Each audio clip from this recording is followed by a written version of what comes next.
Hey, so let's talk about Game of Thrones. I know, but stick with me. Forget the dragons for a second, forget the White Walkers, and definitely forget who ended up on that spiky chair.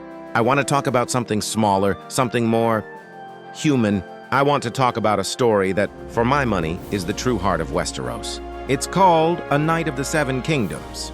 This isn't a story about kings and queens scheming for power. It's about a guy named Dunk.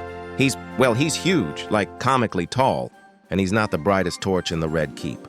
He grew up a flea-bottom orphan, scrounging for scraps, until a kind old hedge knight, Sir Arlen of Pennytree, took him on as a squire. Dunk's whole world was polishing armor, tending to horses, and learning, slowly, how to fight. Then, one rainy night, the old knight dies, and Dunk is left with a choice. He can sell the man's armor and live a little better for a while, or he can put it on. He can become the knight he was never meant to be. He decides to call himself Sir Duncan the Tall. It's a lie, but it's a hopeful one.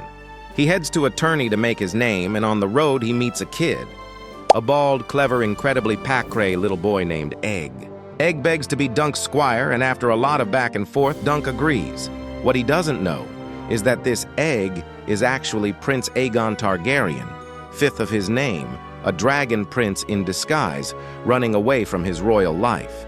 And this is where the magic happens. You have this giant, clumsy, honorable-to-a-fault hedge knight and this tiny, sharp-witted royal brat traveling the dusty roads of Westeros together. They get into trouble, of course, big trouble. At their very first tourney, Dunk stands up for a puppeteer girl being bullied by a Targaryen prince, Egg's own sadistic cousin, Aerion Brightflame. This single act of simple decency spirals into a full-blown crisis. Dunk is accused of attacking a royal.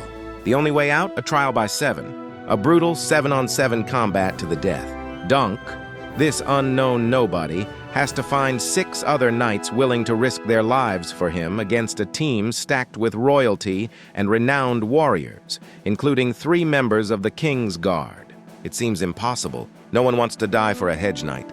But as Dunk scrambles to find allies, something amazing happens. People see his unwavering, almost foolish honor. They see his simple courage. And one by one, knights step forward, including, in a stunning twist, one of Egg's own relatives, Prince Baelor Breakspear, the heir to the Iron Throne, who chooses to fight for justice over family. This story it's the soul of knighthood. It's not about glory or songs.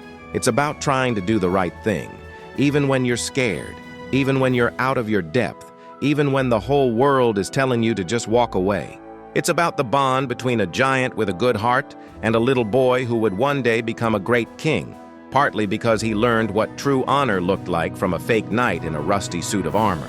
If you want to know what it truly means to be a knight in Westeros, forget the shiny heroes. Look for the tall guy and his bald squire walking down a long, long road.